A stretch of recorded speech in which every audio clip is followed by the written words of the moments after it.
Muy buenas tardes a todos. En nombre de la Subgerencia Cultural del Banco de la República, le doy la bienvenida y también les queremos agradecer a la Embajada de Francia, al Instituto Francés y a las empresas patrocinadoras del Pabellón de Francia como país invitado a la Filbo por permitirnos que nos acompañe el día de hoy Patrice Quillofer para hablar de su obra y de las perspectivas del cómic junto con John Naranjo y Pablo Guerra. Voy a hacer una breve presentación de los tres invitados que tenemos en la mesa. Patrice es escritor y artista del cómic francés, fue cofundador de la editorial de cómic independiente de la asociación y ha formado parte del movimiento UAPO desde su creación en 1992.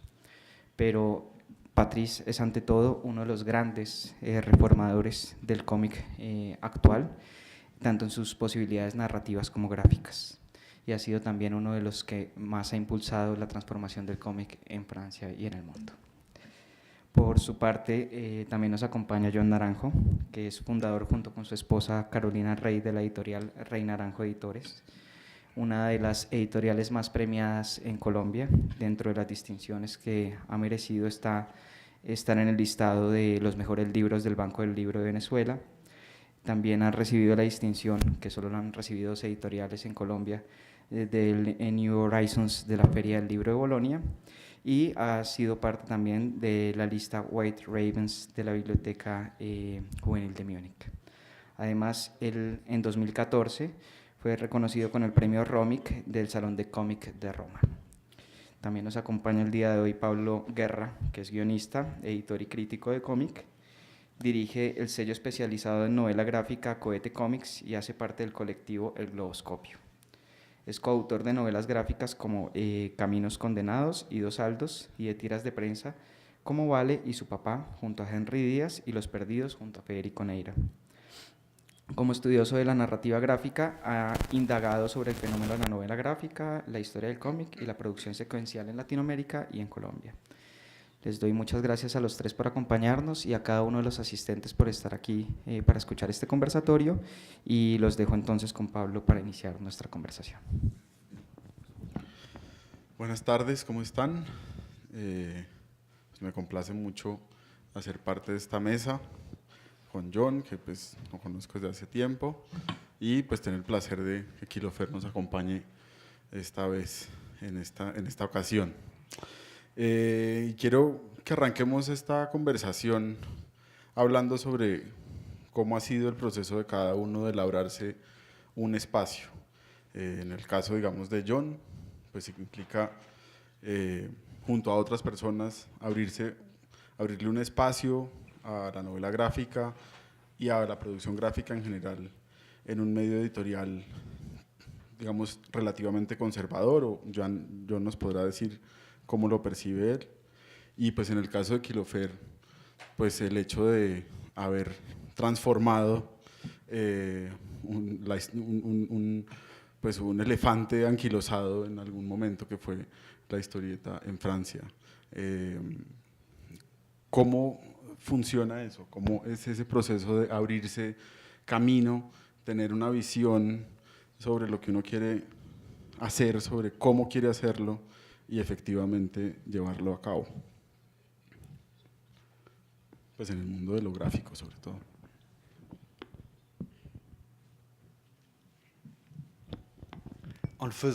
Pues haciéndolo.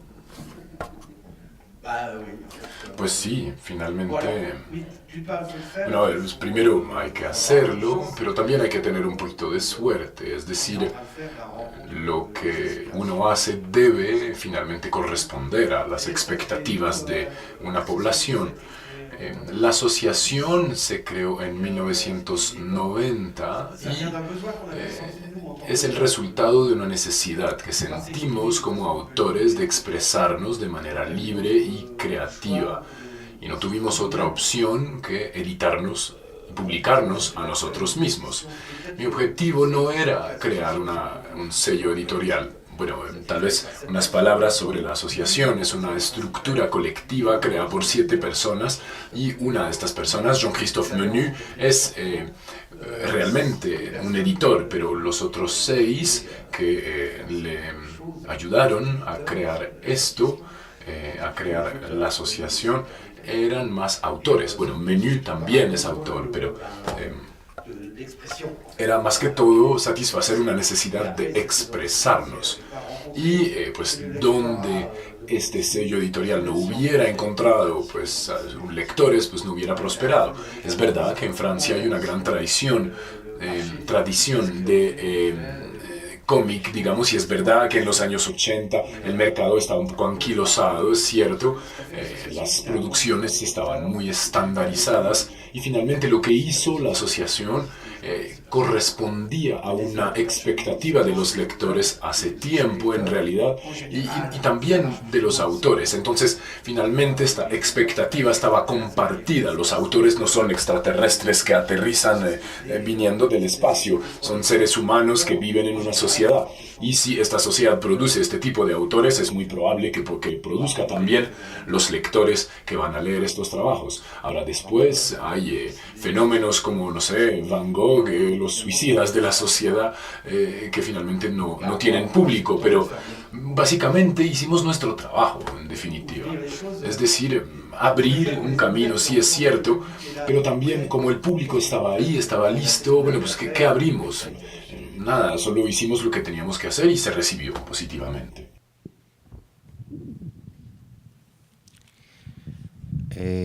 Nosotros, como Rey Naranjo, a ver, mi oficio original no es el de editor, mi oficio, yo soy diseñador gráfico.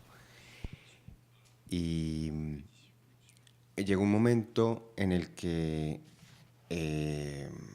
después de pasar por grandes editoriales, de hacer los libros para la editorial El Tiempo, que pues es el periódico más grande y monopólico del país, llegó un punto en el que ya no tenía nada más que hacer como en el sector editorial. Entonces, junto con mi esposa, fundamos una editorial que en el fondo no es más que un proyecto de autopublicación, de autoedición. Pero bueno, les estoy hablando del 2009, 2010. Nosotros este año ya cumplimos 7 años de labores.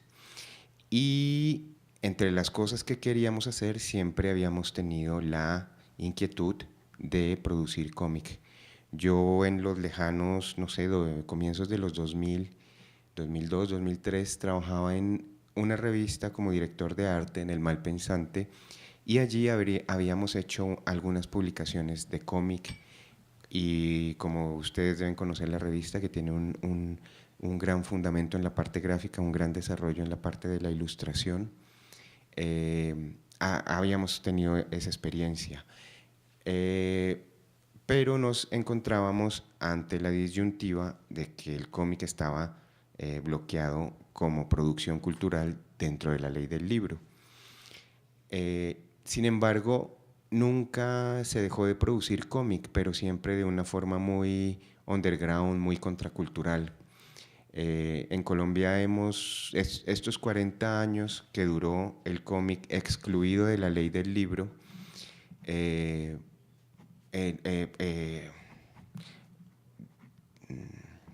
maldijo al cómic a una cuestión muy minoritaria y muy contracultural. Pero siempre hubo muchos productores, entre ellos Pablo, qué sé yo, Bernardo Rincón con su revista ACME en comienzos de los 90s. Bernardo fue profesor mío en la Universidad Nacional, y todo es un mundo de personajes que yo creo que hay un momento importante en los 90s, que es la revista ACME, que hubo una producción, una continuidad y bueno, y una muerte también del proyecto. Y nosotros, entre las cuestiones que planeamos producir cuando originamos la editorial, fue un proyecto de cómic. Y así como dice Kilofer, pues nosotros sencillamente lo hicimos. No esperamos, o sea, si hubiéramos hecho un estudio de mercado de la viabilidad de un proyecto de cómic, pues no era viable porque había una ley que le imponía unos impuestos que hacía inviable un proyecto comercial con cómics. Si hubiéramos hecho encuestas o si hubiéramos hecho un producto para ir a ofrecérselo a una gran editorial o a una mediana editorial, no lo hubieran publicado. Yo creo que es como una cuestión similar a la de la asociación en sus debidas proporciones, porque lo que hicimos fue crear, autopublicar y hacer un proyecto con la experticia que teníamos, con los recursos de dibujo y estilísticos que teníamos y con la capacidad que teníamos de escribir la historia en cómic. Afortunadamente había un público que fue muy receptivo y la verdad, pues nuestro primer proyecto de cómic, que se llama Gabo, Memorias de una vida mágica, ha tenido pues un recorrido muy importante, no solo en el país, sino por fuera. En Francia lo editó Sarbacane, que es una editorial independiente de unos 40-45 años, muy importante en el cómic y muy importante en el libro de niños y jóvenes. Ha sido traducida a más de 17 idiomas, circula en 25 países.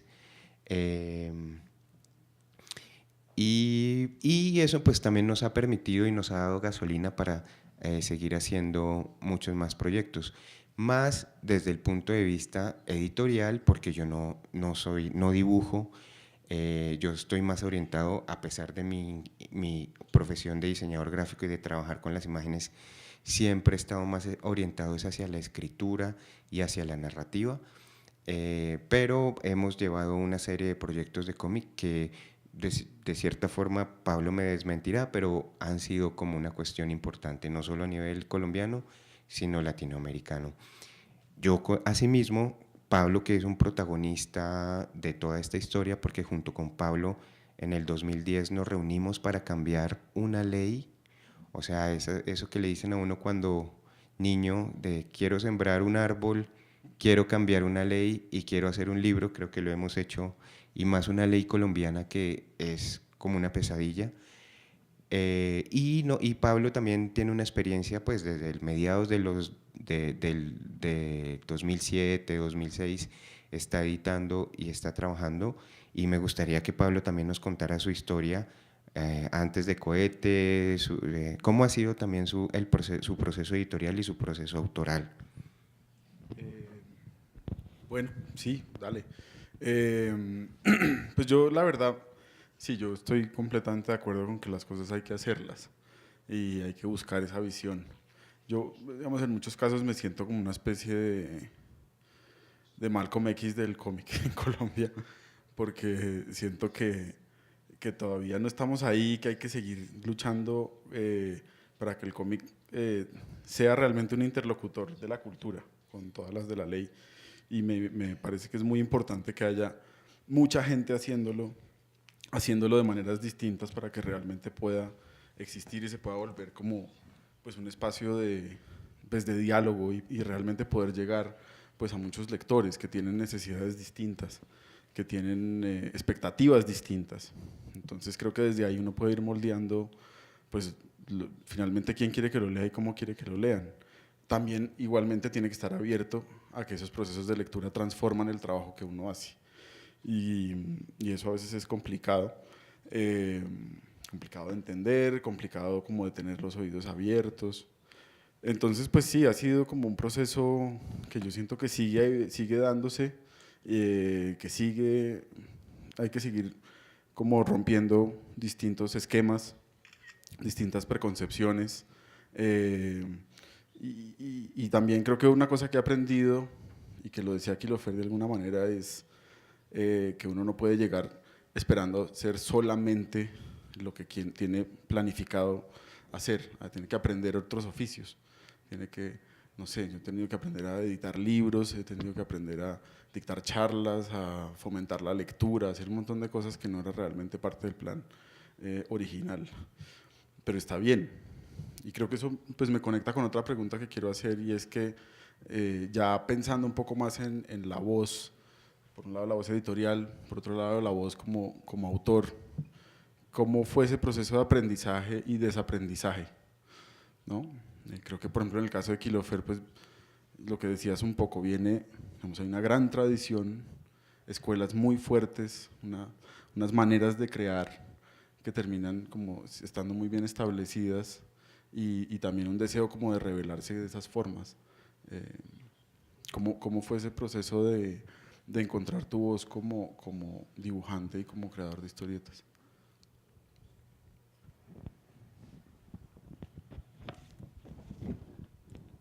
Bah, c'est pareil, en travaillant. Pues lo mismo, trabajando. Ah oui, je veux dire, si... Pero cuando digo que el cómic en Francia estaba un poco anquilosado al final de los años 80, no hablo de los autores, hablo de los editores en realidad. Es importante entender la importancia del mundo de la edición en esto. Y de hecho esto es válido para cualquier arte. El arte contemporáneo pues sufre de la importancia de las salas de venta, Christie's, la red de galerías, o sea, los mediadores, los que intermedian entre el artista y el público. Es muy importante para una forma de expresión. Y cuando hablo de un cómic anquilosado, no hablo de los autores. Nosotros, no sé, pues es algo que se está perdiendo, porque hoy si hablamos de arte contemporáneo estamos más bien en una ruptura permanente. Siempre hay que borrar el pasado. Cada vez, felizmente, pues ya no hay pasado, ya no hay presente, ya no hay futuro, ya no sé, no hay nada. Es muy confuso. Mientras que nosotros somos enanos parados en los hombros de gigantes. Y por supuesto, los autores de los años 80 y 90, pues les debemos mucho, por supuesto. Han hecho un gran trabajo. Y el hecho de tratar de inventar algo no fue como, pues me levanto una mañana y bueno, voy a inventar algo nuevo, sino que trabajamos. Y aunque admiremos a Moebius, por ejemplo, pues listo, admiramos a Moebius, muy bien, pero no vamos a hacer de nuevo lo que hizo Moebius. Y además pues lo hizo mucho mejor que nosotros. Y para hacer Moebius, el mejor que lo hace es Moebius, claramente. Y nadie más. Y todo esto es válido cada vez. Finalmente tratamos de contribuir con algo propio, una utilidad individual. Y pues tratando de aportar algo, terminamos encontrando algo. Y si no encontramos nada, pues tal vez es mejor dejarlo. Bueno, hay algunos que siguen aunque no hayan encontrado nada, pero bueno, pues no importa. Si les da placer hacer un cómic, pues ya es algo. Porque hay tanta gente que trabaja haciendo cosas que no les gusta, que pues si todo el mundo hiciera un trabajo que les gusta, pues la vida sería maravillosa. O tal vez habría menos gente frustrada. Pero perdón, estoy digresando.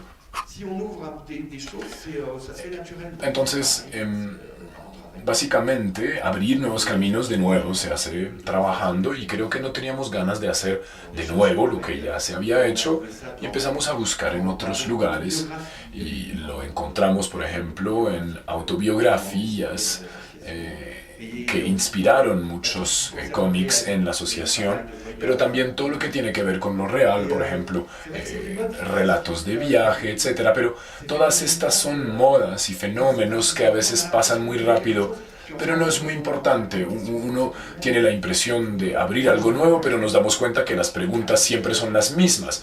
Por ejemplo, hoy los relatos de viaje yo no puedo más. Tienen que ser muy buenos para que yo los lea, porque la mayor parte del tiempo me aburre antes de abrirlos incluso.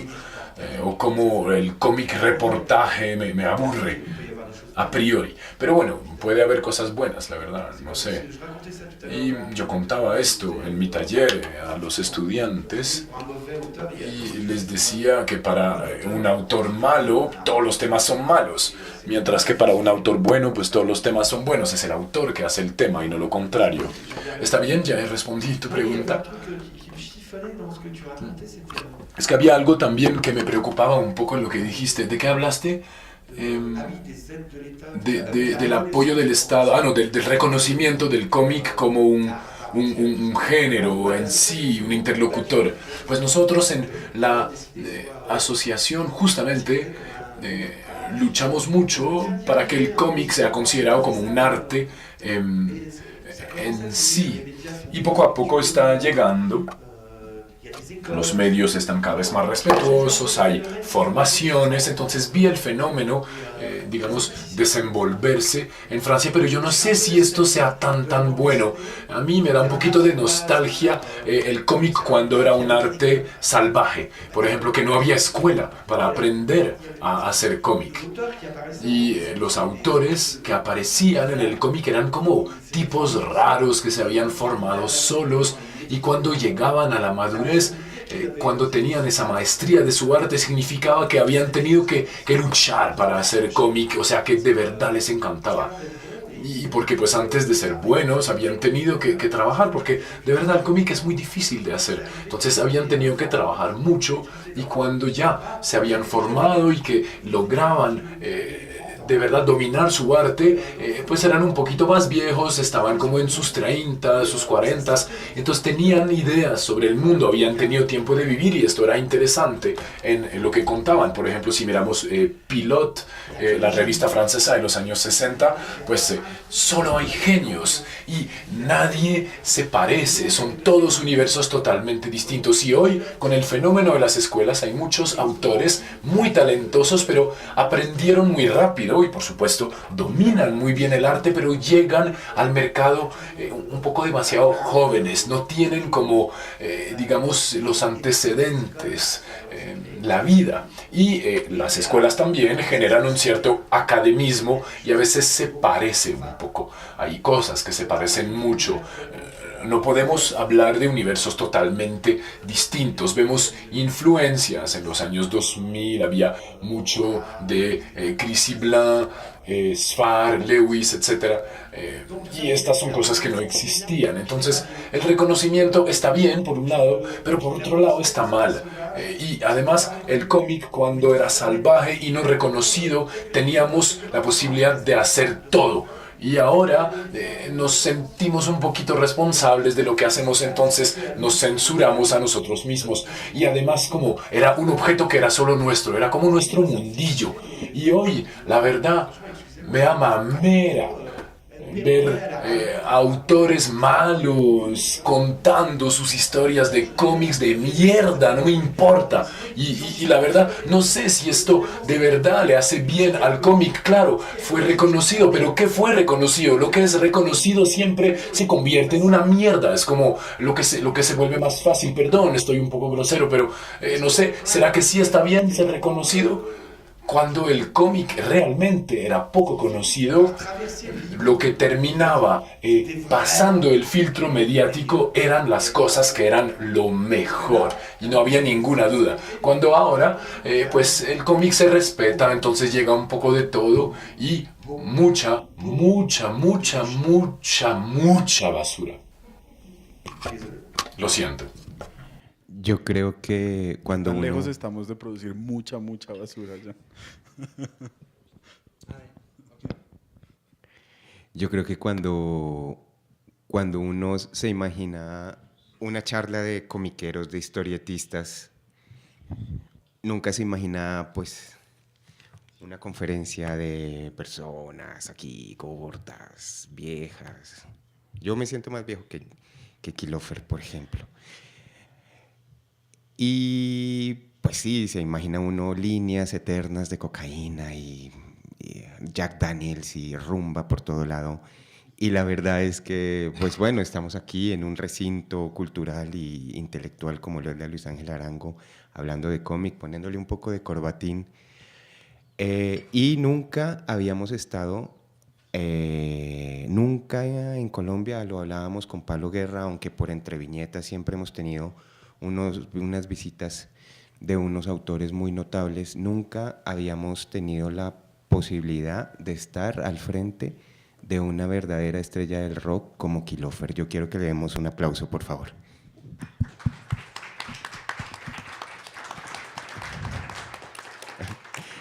Y yo creo que es la oportunidad para que nos muestre lo que nos va a mostrar, porque si no, no la vamos a tener después.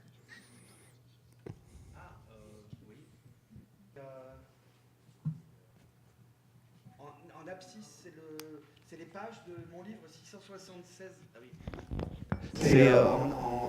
A ver, la línea horizontal son las páginas de mi libro, 676 apariciones de Kiehlhofer. Hay 46 páginas y la vertical es el número de apariciones de Kiehlhofer por página. Vemos que en la primera página hay 6 Kiehlhofer, en la segunda página hay 44, es donde más Kiehlhofer hay. En la tercera página, de nuevo, 6 Kiehlhofer, hay 7 en las páginas 4, 5 y 6, etc.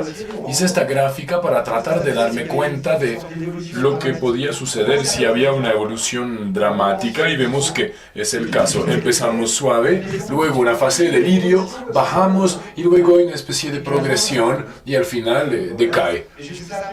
Pero hice esto después. La verdad, es una especie de estudio a posteriori del libro. Pero abrí esta imagen totalmente por casualidad, sin querer. No se la quería mostrar, perdón. Pero no sé usar un PC, lo siento.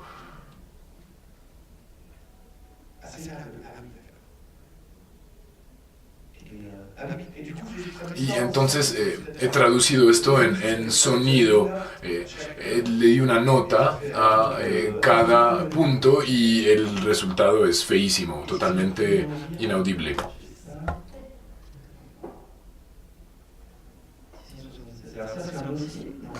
¿Esta es una carpeta? Ay, lo siento, no entiendo nada. No, pero es que no está el PDF, quisiera el PDF. Este es mi último libro. Son historias autobiográficas. Era para una revista que se llamaba El Tigre, Le Tigre, que ya no existe, que salía cada mes y cada mes tenía una página que se llamaba Kiehlhofer en algo. De hecho, hice una exposición en México que se llamaba Kiehlhofer en persona, y de hecho hay una historia que se llama Kiehlhofer en persona. Y este es Kiehlhofer en amateur, por ejemplo, donde explico con mucha sabiduría que para ser un autor profesional hay que ser siempre un amateur. Siempre me burlo de mí mismo, pero solamente yo me puedo burlar de mí mismo. No me gusta cuando los otros se burlan de mí. ¿Cierto, Céline? Céline es mi novia, está aquí, y ella está de acuerdo. ¿Cierto? ¿No estoy diciendo tonterías?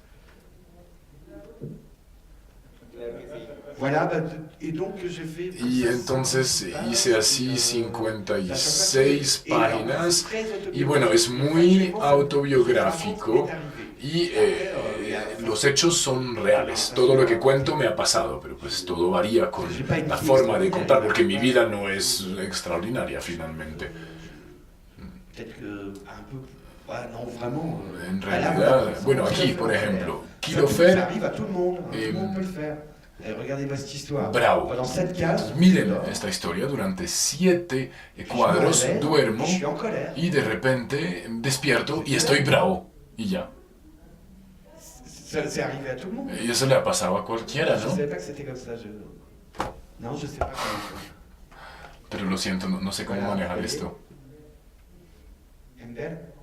Ender, alors.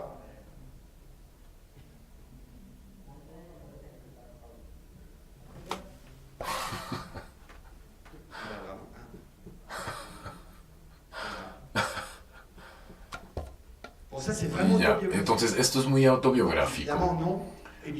Por supuesto, No, estaba solo en mi cuarto diciendo, ¡ay, puta madre, Dios mío, qué mierda! No, obviamente lo pensé, no lo dije, que estaba solo. Son cosas que pasan. ¿A ustedes les pasa, no? ¿No les pasa? Levantarse así, bravo, ¿no les ha pasado? Pero no bravo porque llueve o algo así, sino bravo por este día que empieza. Pasa, ¿cierto? ¿No les pasa? No sé, no lo he soñado. Entonces, pues nada, no tengo nada excepcional para contar en realidad. Todo es así. Y me gusta esta historia donde no hay nada. El título es Kilofer Bravo, pero entonces vemos los cuadros y no entendemos porque estoy durmiendo, pero al final entendemos y no sé, me da risa. Y hay historias que me daban risa, no sabía por qué, pero las hice igual. Esto es como muy curioso. Y hay muchas historias en las que trato o le pido a mis amigos, por ejemplo, que hagan la página por mí y esta página, por ejemplo, la hizo François Hérol, que es un excelente autor. François Hérol dedicó un libro a mí. Me dedico un libro, se llama Mi Kilofer de bolsillo y es como muy chiquito, son como 22 páginas, o sea que yo no soy el único que me dibujo a mí mismo, inspiro a otros autores. Céline me está mirando y se ve como brava. Creo que formamos un buen dúo cómico. Bueno, no funciona, está roto. Non,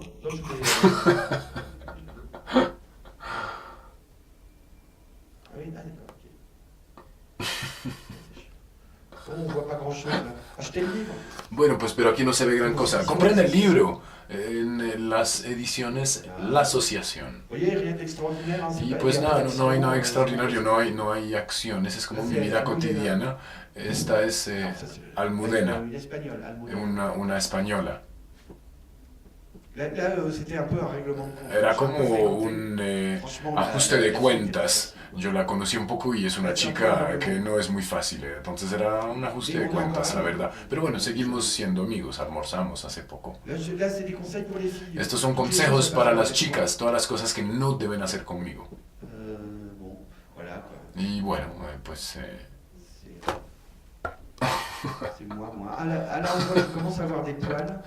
Aquí vemos que estoy empezando a tener pelo, un bigote, empiezo a engordar, porque pues este libro compila 5 años de tiras y finalmente frente a cada historia pongo en cada página una ilustración en la página completa, porque si había puesto una en cada página el ritmo sería demasiado rápido. El ritmo es muy importante en el cómic, ¿no? Hay que cuadrar muy bien el ritmo. Y bueno, no sé, hice muchas otras cosas, no sé, ¿lo quieren ver todo? Pues no van a tener tiempo, ustedes tienen vidas, pero hay mucho para mostrar. Si no, hago dibujos también. Dibujos que expongo y que la gente compra. Qué loco, ¿no? A mí me asombra, la verdad. ¿Ustedes lo hacen esto? ¿Ustedes lo hacen esto? ¿Dibujan en casa y alguien lo compra? ¿Ah? ¿Lo hacen?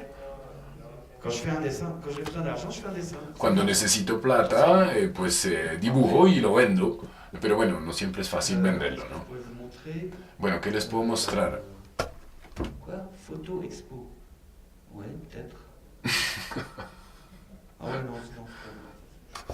Esto...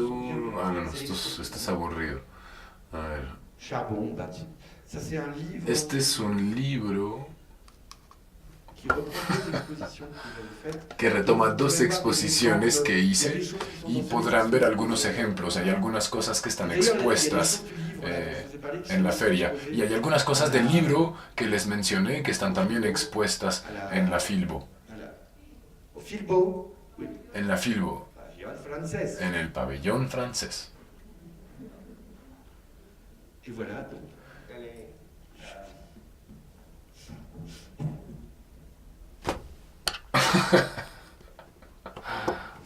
Ay, trop marrant, putain.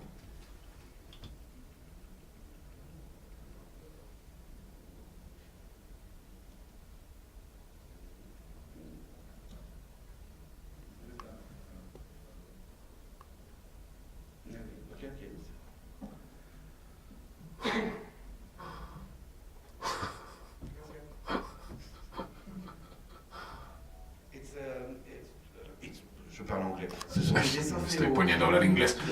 Son dibujos hechos con lápices de colores. Bon, à côté, j'ai mis un texte, c'était pas prévu. C'est des dessins Al qui lado fait puse comme ça, un texto, sans lien. son dibujos que hice así, que no están conectados, no es Et para après, nada il a fallu cómic. faire un livre avec. Y luego J'ai hicimos senti besoin un de mettre un libro. texte, et là, Sentí la necesidad de poner un texto y no estaba previsto. Y es un texto que habla de mi padre. Yo no sé de dónde rayos saqué esto, pero bueno, así fue.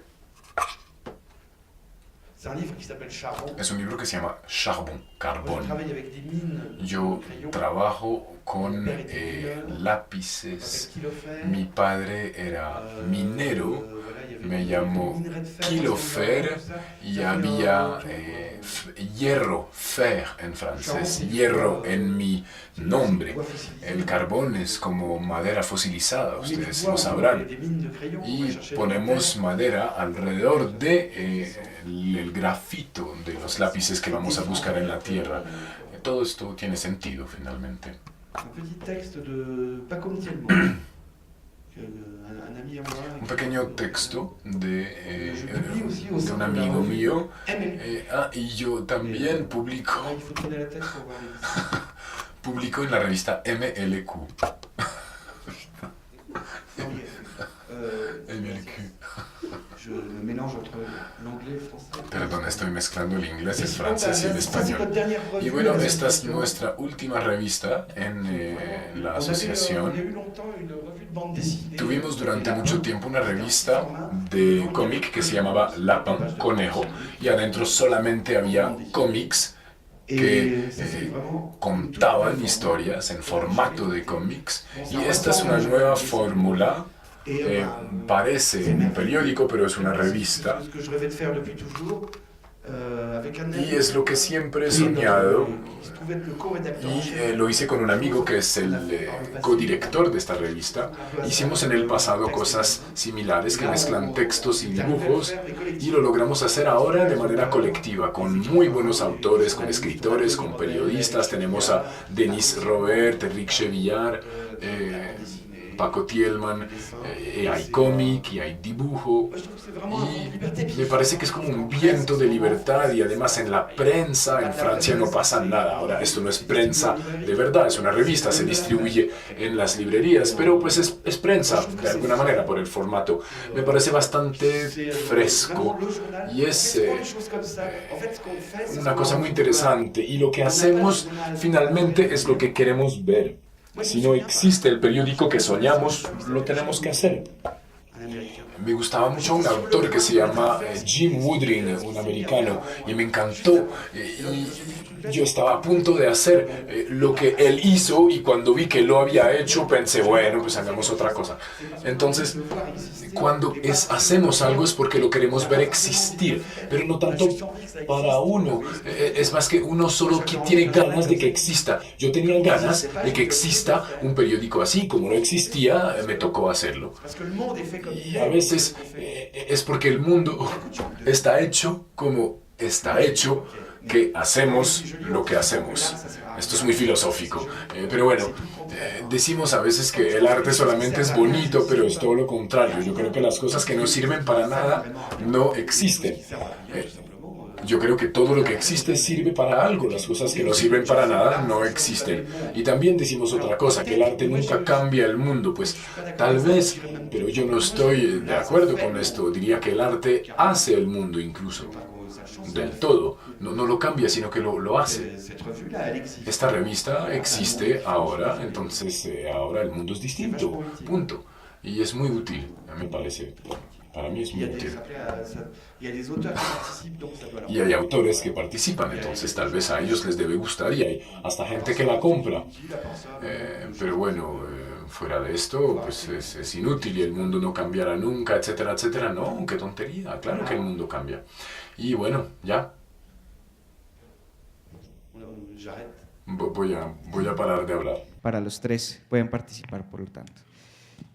La primera es, ¿de dónde nace, esta sí es para Quilofer directamente, de dónde nace el gusto de Quilofer por el claroscuro? O sea, ¿por qué principalmente su trabajo trabaja en ese claroscuro? La segunda es, ¿qué autores clásicos del cómic lo influyeron y qué autores clásicos admira? Y una tercera pregunta muy importante, y es que si le gusta leer y cómo influye la literatura en la creación de cómic.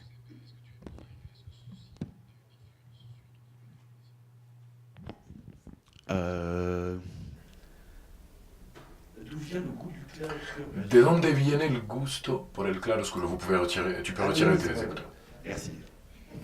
Por el blanco y negro. Là, il y avait un mec qui me parlait en... No, es que había un tipo que me estaba hablando en español repitiendo todo lo que decía, es muy raro. Je me suis tout de suite dit, qui est ce connard? Pensé, ¿quién es este huevón? Pardon. Oui, d'où vient le goût pour le... Je ne sais pas. ¿De dónde viene mi gusto por el claroscuro? La verdad no lo sé, no entiendo la pregunta en realidad. On fait ce qu'on fait, tout ça. ¿Por qué hacemos lo que hacemos? La luz et la... Oui. Ah, le noir et le blanc. C'est pas pareil. Ah, Ah, le noir et le blanc. no es lo mismo. ¿El blanco y negro? Ah, bueno.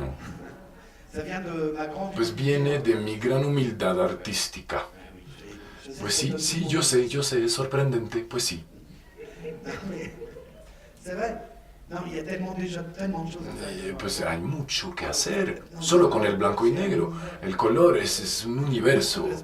Tengo demasiado respeto por el color como para ponerme a manipularla, la verdad. Non, j'ai vraiment assez de travail avec le noir. Tengo suficiente trabajo con el blanco y negro. Podría utilizar el color, pero bueno, Faut dire, si la uso un poco como los pintores del medioevo, es más como algo descriptivo. m'occuper de la couleur. Pero, wow, tratar el color no puedo. Il suffira pas au dessin. Una vida no basta para Mais il esto. y en a qui prétendent s'occuper des deux, je sais. Y hay unos que dibujan y colorizan, pero pues no, yo no soy capaz. La segunda pregunta era... Listo. La segunda pregunta. La deuxième ¿Qué autores question. clásicos de Quels cómic auteurs classiques de bande dessinée t'ont influencé? Bah, tous les auteurs classiques. Pues todos los autores clásicos. Non, mais Ya. parce que...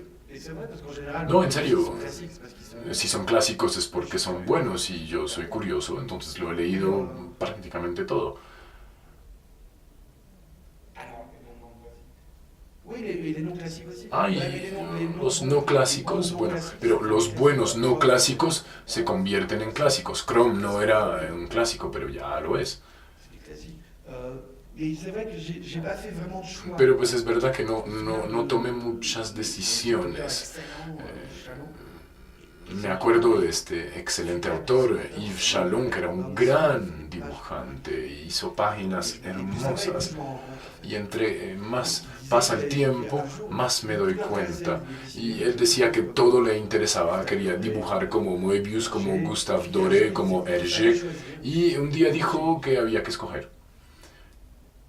Je me souviens de cette interview. Y me acuerdo de esta entrevista y me pareció Mais en même temps, je un comprends. escándalo. Yo no quiero escoger, pero al mismo tiempo entiendo, es más fuerte si concentramos nuestros esfuerzos en algo. Alors moi, j'ai pas envie, j'ai même pas Pero envie d'essayer. yo ni tengo ganas de probar porque creo que me aburriría demasiado. Me gusta hacer dibujos así y al lado hacer cómics. Hacer una sola cosa creo que De perdre une moitié para de mí mon sería como perder la mitad de mi cerebro, no sé, cerveau. Ça m'attristerait. y me pondría muy triste. Hein, puis l'art, c'est fait pour ça aussi. Y el arte también sirve para esto. Y es lo que es agradable finalmente. Uno puede hacer todo uno con un papel, un lápiz y ya está. Uno puede hacerlo todo, ¿no?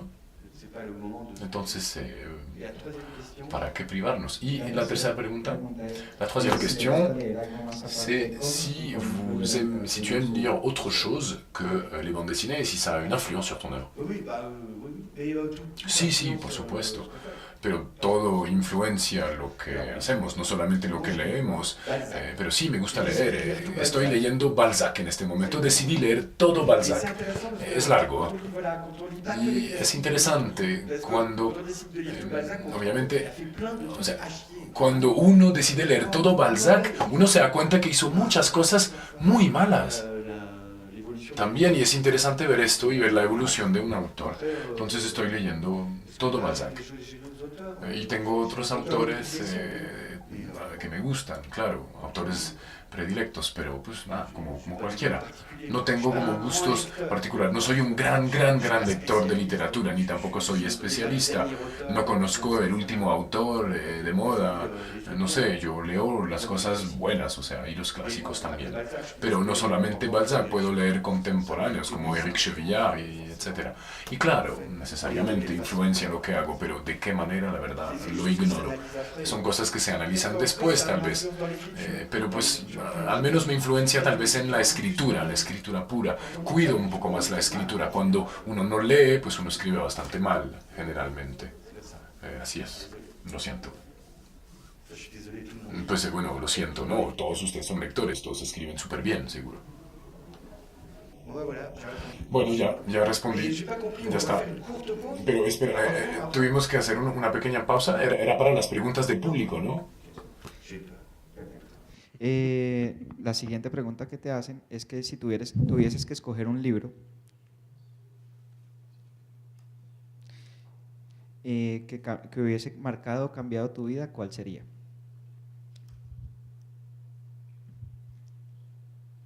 Y bueno, ¿qué libro ça serait? ¿Pero un libro, un cómic o cualquier libro? No.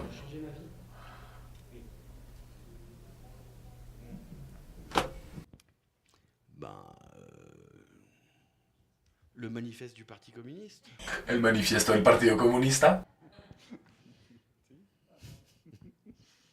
Enfin, en tout cas, voilà un livre, effectivement, enfin, quand on vous dit que l'art, ça sort... Y bueno, sí, cuando nos dicen que el arte no cambia el mundo, me parece que lo cambia bastante. Todavía hay gente que dice esto después de la publicación de este libro de Marx, ¿no? Cambia un poco el mundo, ¿no? ¿Les parece? Bueno, no siempre para bien, fue un poco una cagada, pero bueno. Hay un libro de cómic que me influenció mucho y de hecho es un libro que influenció a muchos autores, es el garaje hermético de Jerry Cornelius de Moebius. Es un libro muy libre, perdón. Es muy libre en términos de tono, es un libro de gran virtuosidad y de gran importancia. Es una obra mayor y muy liviana, es muy agradable. Fui en literatura un gran amante de Céline y volví a eso, pero ahora me siento como amigo de Balzac. Y me gusta mucho Chevillard también, que está en nuestra revista MLQ. Tengo la felicidad de recibir a uno de mis autores contemporáneos favoritos en mi periódico, eso es una dicha. Y de hecho no tiene nada que ver. Michel Houellebecq, me gusta mucho, pero él es de verdad un escritor con un estilo horrible. Él no tiene ningún estilo y no le importa. Él tiene ideas sobre el mundo y quiere transmitirlas. Y Chevillard es todo lo contrario, es un gran estilista. ¿Y qué nos cuenta del mundo? Sin embargo, pues nos cuenta algo, pero en definitiva todo es cuestión de estilo. En Chevillard es el formalismo puro, mientras que Houellebecq no le gusta. Y necesitamos los dos, me parece. Yo necesito los dos. Estaría triste en un mundo sin formalismo y sin ideas también. No entiendo que uno pueda separar las cosas así tan fácil. Bueno, ya. Ya, se acabó. La otra pregunta que te hacen acá es: ¿quién sería Jean-Jacques Sempé para ti?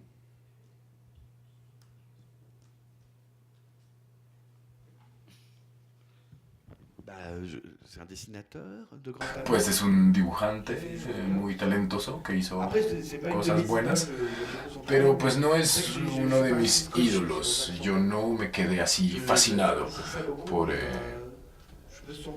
Sampé. Me siento menos cercano de Sampé que de Steinberg. Y son de la misma época y se parecen un poco, pero me siento más cercano a Steinberg porque gráficamente es un poquito más osado. Et j'aime beaucoup. Pero me gusta mucho Sampé también. O sea, me estás pidiendo como mi opinión sobre Sampé. No, pues no tengo una opinión sobre todo. Típicamente sobre Sampé no tengo. Lo respeto. Yo nunca he comprado un solo libro de Sampé, creo. No creo. C'est dingue, ça, c'est vrai. Qué loco, Si, alors j'ai dû en acheter un, mais plus en pensant à mes étudiants. Tal vez sí, bueno, compré uno, pero pensando más en mis estudiantes cuando era profesor y era como una excusa. En esa época compraba muchos libros sin estar totalmente convencido de la calidad, pero pensando, bueno, es para mis estudiantes. Y también, bueno, me gustaba tener el libro. Donc Sampé, Sampé, Sampé. Entonces, bueno, sans P, sans plus, o sea, sans P sin más. Esta pregunta es muy sencilla. ¿Qué opinas del dinero? Oui. Sí. Parfait. Non, c'est très bien l'argent. No, es, el dinero es súper bien, a mí me encanta. Y si me quieren dar dinero, yo lo recibo, con mucho gusto. La gente a veces está ahí, no, el dinero, no sé qué. Suelen ser gente como muy rica, ¿no? Que dice esto, no, el dinero es como sucio. A mí me encanta para gastarlo. Ça permet de faire des trucs. Porque pues permite hacer cosas. Y Je crois que c'est.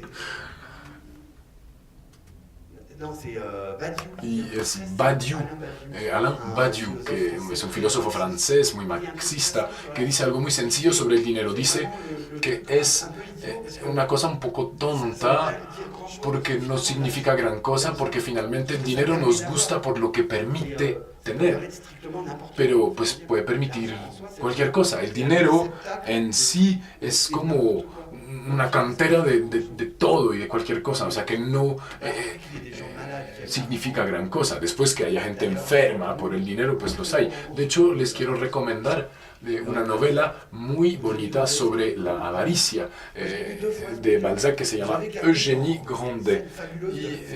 Grandet, y hay una escena fabulosa de la muerte del protagonista, que es un tipo muy tacaño, y me acuerdo de esta antología de Balzac y volví a leer el libro hace poco. Lo había leído cuando era adolescente, lo volví a leer el año pasado y no hay nada. Al final es como unas frases y ya. Y en mi recuerdo era una cosa como enorme, era como una lucha, una batalla, como Waterloo, lo que sea, pero no, son unas frases así muy livianas. Qué loco, ¿no?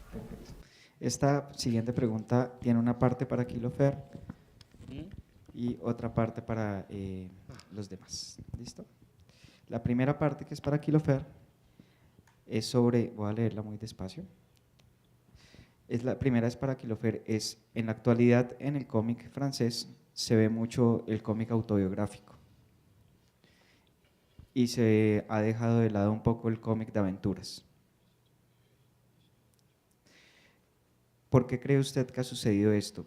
¿Porque no hay autores interesados en el cómic de aventuras o ya no hay lectores interesados en el cómic de aventuras?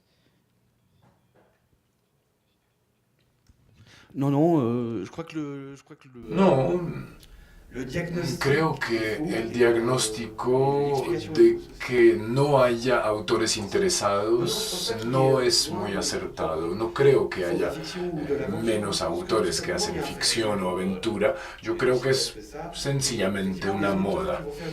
Los autores que van a hacer cosas autobiográficas, pues para todos los mediadores, los periodistas, la radio, la prensa, les interesa un poco más las cosas autobiográficas, da como más cosas para contar. Tal vez hay más gente que hace cosas autobiográficas, pero sigue habiendo mucha ficción y aventura. No, hay mucho todavía. Y la otra parte de la pregunta. La segunda parte ya es para los otros participantes en la mesa. Non, c'est pour moi. Non, mais il y avait déjà deux parties, je crois. Donc. pero también puedes participar si quieres. Y es, ¿cuál creen que es el tema que más demandan los lectores de cómic en Colombia?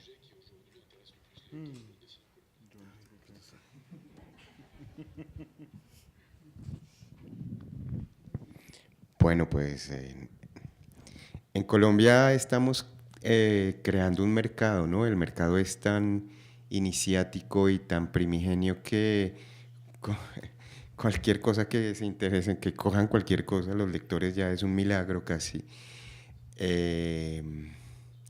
Yo creo que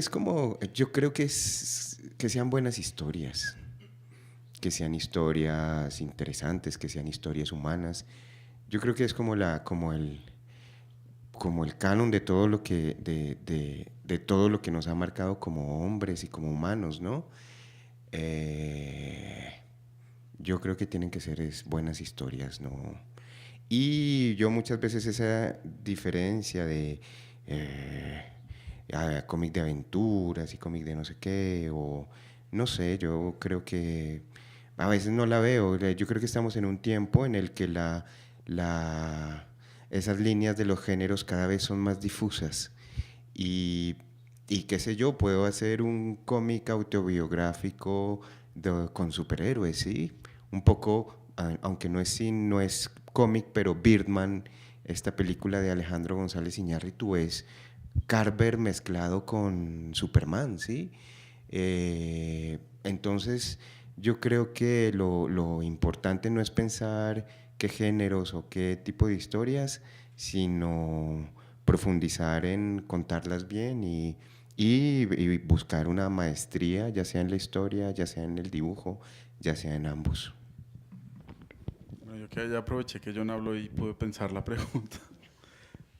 Creo que, pues no sé, si alguien sabe eso, pues me parece genial y ojalá lo aplique. Es difícil saber eso y a veces no sé qué tan, me cuestiono un poco qué tan necesario sea tener esa información, porque puede que uno termine teniendo una respuesta que lo va a dejar muy decepcionado. ¿Cuál es mi política como editor y como creador?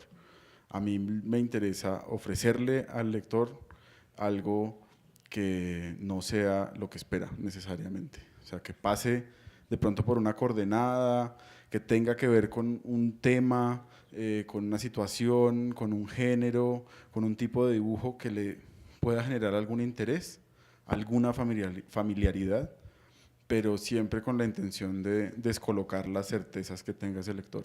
Entonces, por ejemplo, no sé, si uno hace un cómic documental, pues no hacer un cómic documental que compruebe lo que creemos que ya sabemos sobre, no sé, el campo en Colombia o sobre los efectos del conflicto.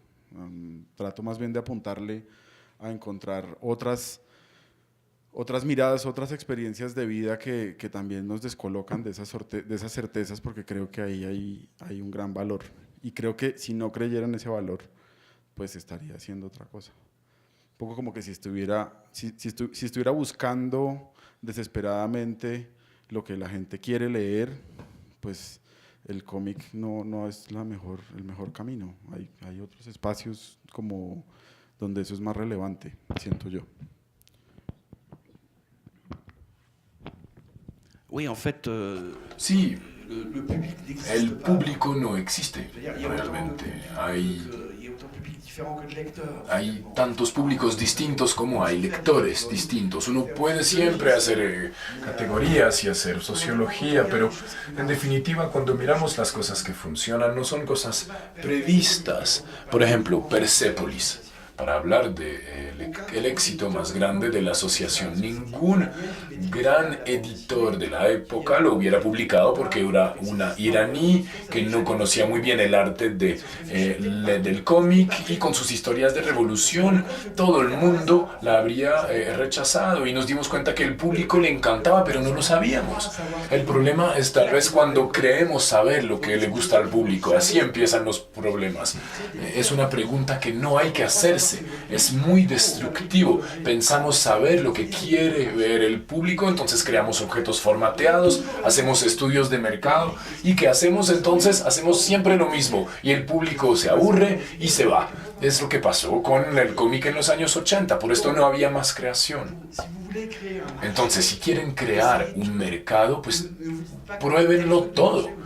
No piensen como este le gusta el mercado y esto no. Todo potencialmente puede funcionar para el público y es precisamente sin hacer estudios de mercado que vamos a crear un mercado.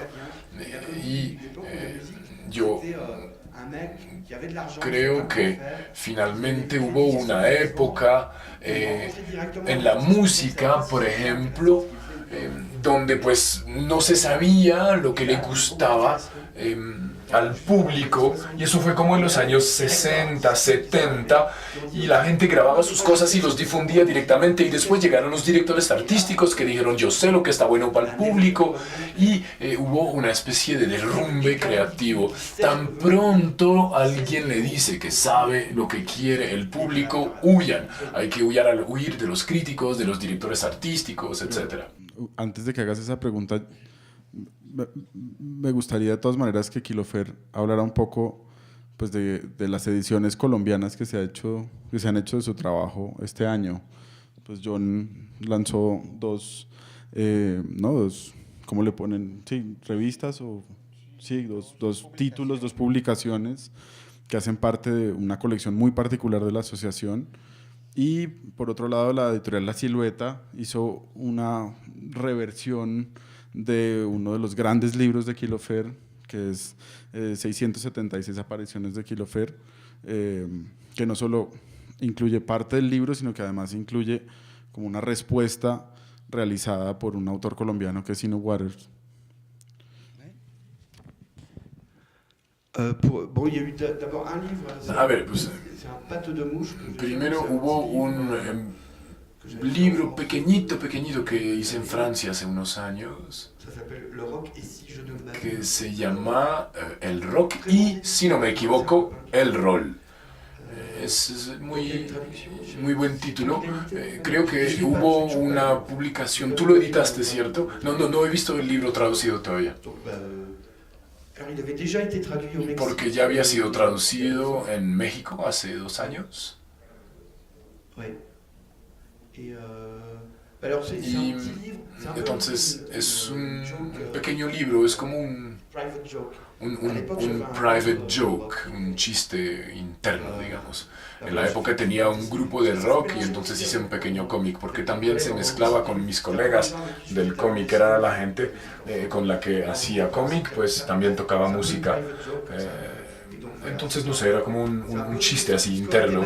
Es como lo que hubiera sido mi vida si en lugar de ser artista de cómic hubiera sido músico de rock. Pero es un pequeño formato de 20 páginas y me divertí mucho haciéndolo. Autre chose, oui, donc c'est un de mes livres qui Y s'appelle lo otro es 666. uno de mis libros que se llama 676 apariciones de Kilo Fer. Y creo que el editor no está. Tomó el libro y cambió el orden de las páginas. Son páginas sin texto, páginas mudas. Cambió el orden y construyó otra historia. Y un dibujante respondió a estas páginas haciendo otra historia. Entonces es un objeto curioso, interesante. Es la primera vez que veo algo así. El resultado es curioso. No estoy así, pues... pero es la primera vez que veo algo así, entonces en sí es un objeto interesante, pero tal vez es interesante verlo en relación con el libro original, porque ahí sería mejor. Si uno lo recibe así como lector, yo no sé muy bien qué pensaría, pero el trabajo que hizo Inu, el autor que respondió a mi historia, es interesante. O sea, hizo un buen trabajo y un trabajo grande, porque responder es difícil. No sé dónde encontró tanta energía. Es verdad, es un pedido bastante difícil. Tal vez tiene otras cosas que hacer, no sé. ¿Lo pagaron para hacer esto? Je vous recommande. Pero bueno, sí, se lo Voilà, c'est recomiendo. les deux seules choses. Y ya son las dos únicas cosas que estén traducidas. Tal vez, On dit que je suis le star du bueno, rock. se dice que soy una rockstar y no sé qué, que soy famoso, pero pues, tengo solo 2 libros hace un par de semanas traducidos en Colombia. Bueno, tampoco soy así.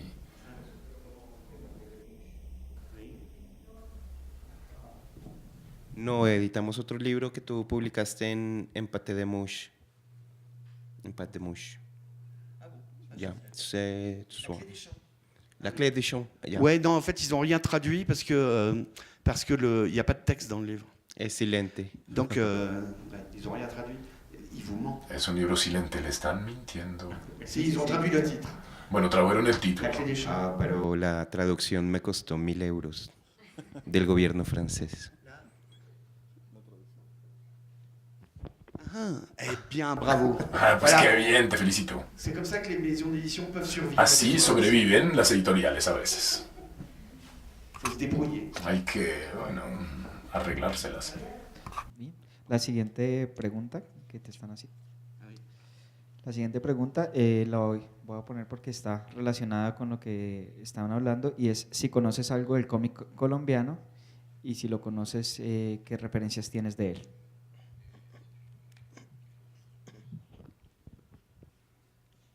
Non, je ne connais pas. No lo conozco Alors, je connais para sans nada. savoir, par exemple. Bueno, o tal vez lo conozco sin saber. Se me había olvidado que Botero era colombiano, Là, je por peux pas dire ejemplo. là, l'auteur. Pero hay un autor colombiano de cómic, no, la verdad no. Quel est l'auteur colombien le plus connu? ¿Cuál es el autor colombiano más famoso, el autor de cómic más famoso? Paola Gaviria. Paola? Paola? Paola. Ah. Mais c'est un nouvel auteur. Pero es un autor como reciente, ¿no? No hay otros. Creador de Mojicón. Ouais. Qui a fait quoi? Copetín, Ouais, je connais pas. una tira de prensa. Puede Oui, ser et Tocha Frita. Power Paola, je viens de découvrir. No, y acabo de descubrir a Power Paola así hace un momento. Está Henry Díaz, está Bernardo Rincón, hay varios artistas de cómic acá. Sí. Oui, oui. Qu'est-ce qu'il a dit?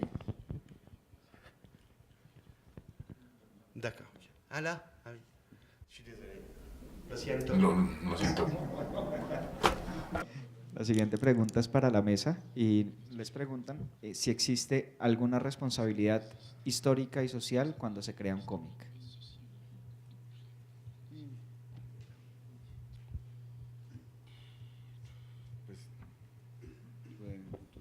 Non?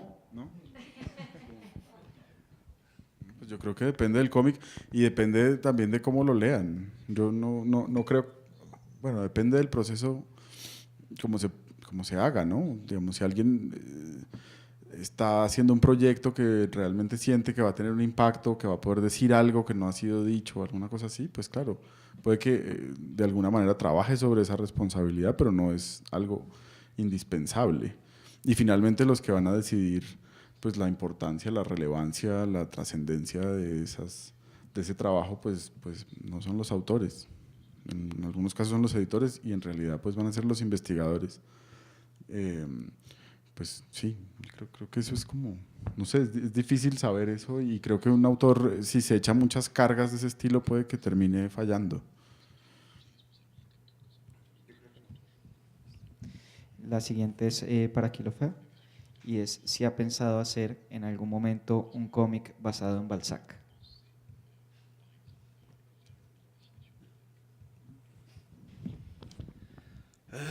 Non. Pues no. Non, ça fait très longtemps que j'ai abandonné ce Hace genre d'idée. mucho tiempo Quand que dejé este tipo de ideas. adolescent, Cuando era adolescente, o sea, bueno, como a los 12, me gustó mucho Fundación de Isaac Asimov y dije, ay, voy a dibujar Fundación. et j'ai fait une page. Y bueno, hice una página.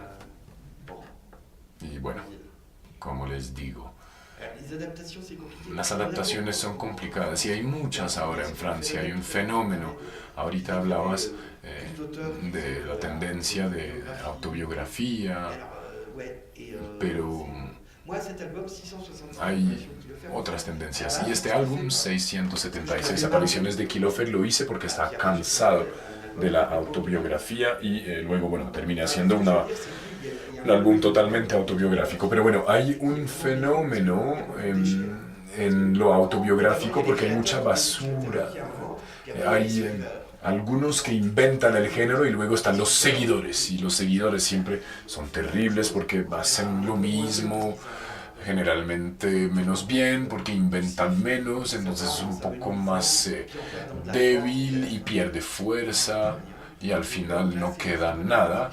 Y entonces es un poquito dramático lo que está pasando, porque hay muchas cosas que se publican en autobiografía que son muy difíciles de leer y además hay biografías. Esto también es difícil.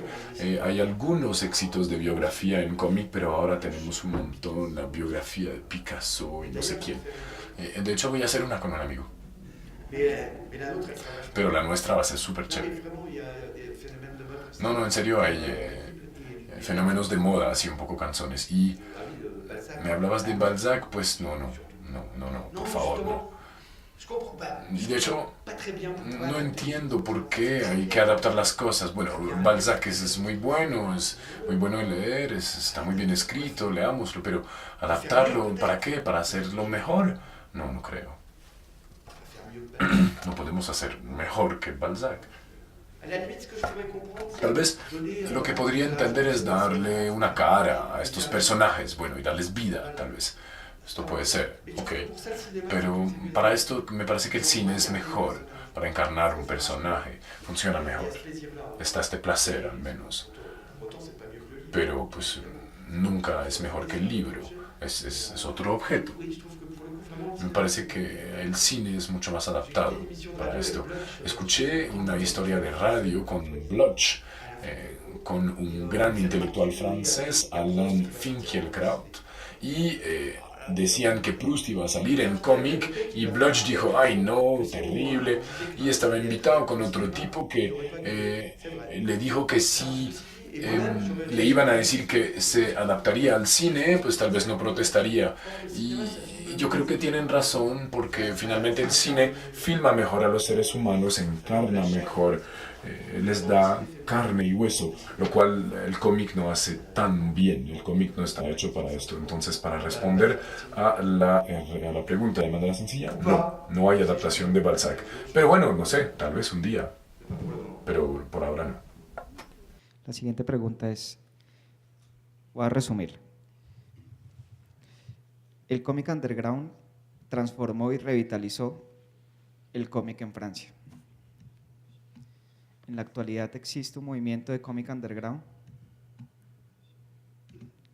y esta segunda la podemos hacer para toda la mesa y es ¿qué papel juega el cómic underground en el desarrollo del cómic?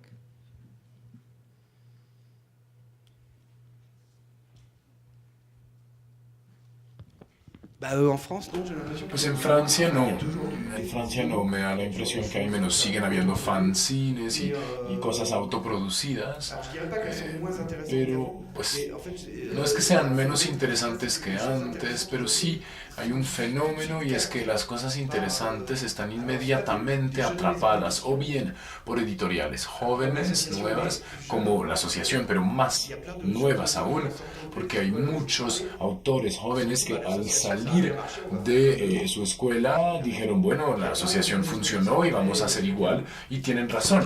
Y entonces hay muchas nuevas editoriales que aparecieron en Francia y que captan esta energía inmediatamente cuando sale del huevito. Y es interesante. Y hacen libros muy bonitos, muy bien hechos, que se difunden en redes de difusión, digamos, mainstream, normales. Entonces todo esto mató un poco la creación underground, pero la sigue habiendo, pero es mucho menos importante que lo que era en los años 70 o 80, donde había una gran creatividad, incluso en los 90, donde mucho salía de esto. Y ahora ya no hay esta cosa donde uno empieza underground y un día llega a ser publicado por grandes editores. o uno se queda toda la vida en el underground. Sigue existiendo un poco, pero es un fenómeno que tiende a desaparecer por la cantidad de pequeñas editoriales que se aventuran en cosas nuevas. Y hay muchos editores curiosos en Francia. Es muy bueno, pero es un poco un problema a veces porque el lector se pierde un poco. Tal vez hay hasta demasiado, no sé. Pero bueno, ¿quién soy? Finalmente, toda esta gente, ¿quién soy para juzgar esto? Hacen exactamente lo mismo que lo que hicimos nosotros. No, pues cualquier proceso que yo creo que no pase como por las fórmulas y que, digamos, se anime como a generar dinámicas de lectura y creación y de, digamos, una producción renovadora que quiera romper, siempre va a ser importante. Es imposible pues digamos, ahí está la vitalidad. Ahora, yo creo que, digamos, puntualmente con el término de lo underground, pues yo no sé si por un tema generacional, yo lo asocio mucho como a una reacción, a un conjunto de reacciones en distintos países, pues como a un estado de producción. Estoy hablando puntualmente de la historieta, que, digamos, que viene como muy en la intención de hacer una ruptura con el cómic del status quo. Con un status quo, pues que era, no sé, venía como de todo un proyecto político muy claro y que venía como con un proyecto como, no sé, de roles de género, de un montón de cosas. Pero creo que también esa ruptura también tiene que redefinirse, no necesariamente desde ese mismo ataque a la cotidianidad o a esos valores del establecimiento, pues va a seguir habiendo esa vitalidad de producción. De pronto también puede ser hora de confrontar desde otras esquinas. Y yo creo que esos procesos son muy importantes, pero son importantes sobre todo cuando son incómodos. Y en la medida en que se vuelven más cómodos, pues también empiezan a ser absorbidos. Entonces, como que pues, es fundamental. En Colombia, puntualmente, pues es que creo que si no empieza underground es muy complicado que empiece, ¿no? Entonces, digamos como que no hay suficiente muro contra el cual estrellarse.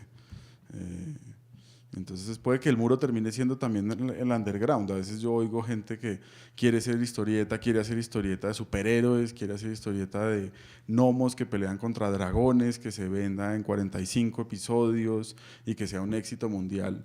Y un poco como que la pared con la que se están enfrentando es con los truchafritas y con los oreñas, pues porque ellos son también parte del establecimiento, de alguna manera, ¿sí?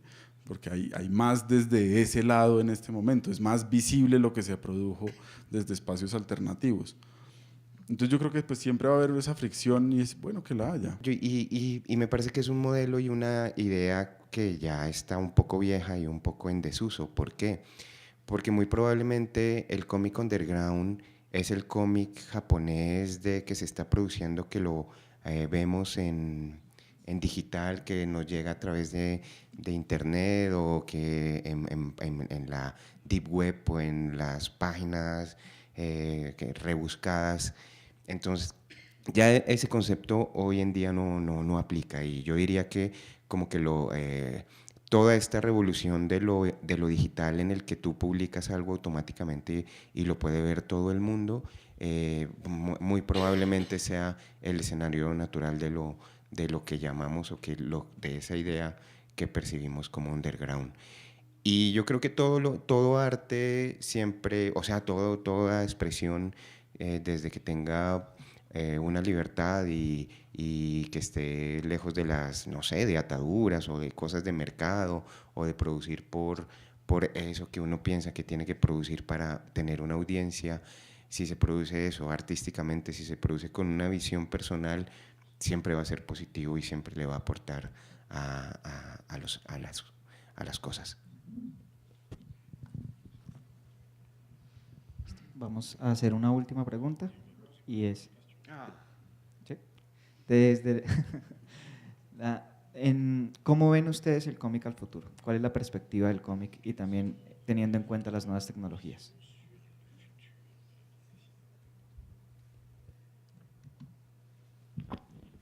Eh bien, je pense que...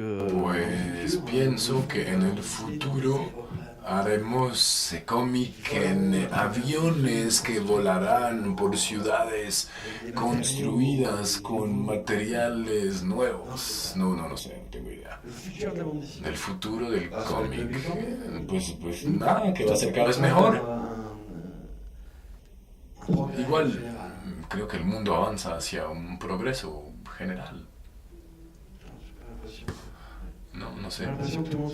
No me parece que estén muy convencidos, pero bueno, yo creo que, no sé, las cosas están mejorando y el cómic también. En fait, c'est moins inintéressant que ce qu'on pourrait croire. Y de hecho, es una pregunta que es bastante interesante. O sea, si pudiéramos prever el futuro del cómic, lo que sería interesante sería tratar de evitarlo a toda costa. Porque si ya sabemos lo que va a pasar, pues solo nos queda vivir lo que toca y pues es un poco aburrido. Espero que el futuro del cómic sea algo que no hemos previsto, porque si no... Est-ce que quelqu'un réfléchit à ça? ¿Alguien ha pensado en esto? De hecho, ¿por qué nos preguntan cosas así? Son malos. Si yo me pongo a pensar de repente en el futuro del cómic, yo estaba ahí tranquilo, no me importaba el futuro del cómic, y de repente me preguntan y digo, y pues va a pasar esto. Y si esto pasa, pues me voy a aburrir un montón. Entonces nada, espero que pues, primero, si tengo una idea del futuro del cómic, pues no se lo voy a contar, porque tal vez a la gente le va a parecer que es buena idea y hay un riesgo. Y bueno, de hecho no lo sé. J'espère que ce sera des surprises, donc. Espero que sean sorpresas. Pues yo no sé cuál va a ser. Sí, es difícil saber cuál será el futuro del cómic. Yo creo que, pues puntualmente el cómic en Colombia, creo que se vienen cosas cada vez mejores. Ojalá, y ojalá siga creciendo el sector editorial, ojalá salgan más autores, ojalá haya más lanzamientos y más gente lea cómic y quiera leer cómic y se enamore del cómic y le rompa el corazón y vuelva otra vez y pase todo ese ciclo. Sí, yo no sé cuál es el futuro. Lo que me importa es estar ahí haciendo cosas. Eso es lo que me preocupa del futuro. Ojalá siempre las pueda hacer hasta que me muera. Y sobre las nuevas tecnologías, igual, no sé. A veces uno como que trata de entusiasmarse mucho con que el aparato nuevo va a cambiar nuestra manera de ver el mundo, no sé qué, pero en el fondo terminamos haciendo un montón de cosas iguales o terminamos replicando como nuestros fantasmas y nuestras nostalgias ahí. Entonces también es complicado saber y medir realmente esas cosas y sobre todo predecirlas. Pero pues sí, eso es. Sí, yo creo que el futuro del cómic se construye. Es muy difícil y muy diferente pensar que eso es súper clave, el mercado francés y la escena del cómic francés y la evolución, el desarrollo que ha tenido el mercado francés. Es diferente pensar en el futuro del cómic en Francia al futuro del cómic en Japón, donde pues es la mitad del mercado mundial del cómic, a, qué sé yo, pensar en el cómic en Zimbabue, ¿sí? O en Botswana. El futuro del cómic se construye en el momento en el que se está dibujando y terminando esa viñeta, o en el momento en el que se está planificando un proyecto. Sí, el futuro del cómic no se piensa, el futuro del cómic se construye. Y sí, es cierto, como pareciera que yo por ejemplo soy completamente ignorante de lo que pasa en el cómic en digital, no me alimento de nada, no sé la señora coreana o la señora japonesa en el deep web que está haciendo un hentai ahí súper áspero y no, la verdad no sé. La cuestión digital es una realidad de comunicación y una realidad tecnológica, y vamos a seguir haciendo lo mismo y vamos a seguir teniendo 2 piernas y 2 brazos y vamos a seguir avanzando paso a paso, y estoy seguro que lo que decía Quilóferes me abono completamente. De los estudios de mercado no se crean mercados, de las ideas preconcebidas no se crean cosas nuevas, No vamos a poder hacer revistas de superhéroes porque las revistas de superhéroes se murieron hace 20 años, porque ahora son películas y ahora es otra cosa. Y porque ya no vamos a ser mejor que Stan Lee o no vamos a ser mejor que, sí, hacer el Batman colombiano, pues es como ridículo. Sí, la forma es hacer otras cosas y hacerlo día a día y hacerlo en el momento en el que uno está dibujando y termina su dibujo y sigue la siguiente viñeta o la siguiente página. Ese es el futuro del cómic. Entonces, muchas gracias a todos por asistir, muchas gracias también a la mesa y los esperamos en la próxima ocasión.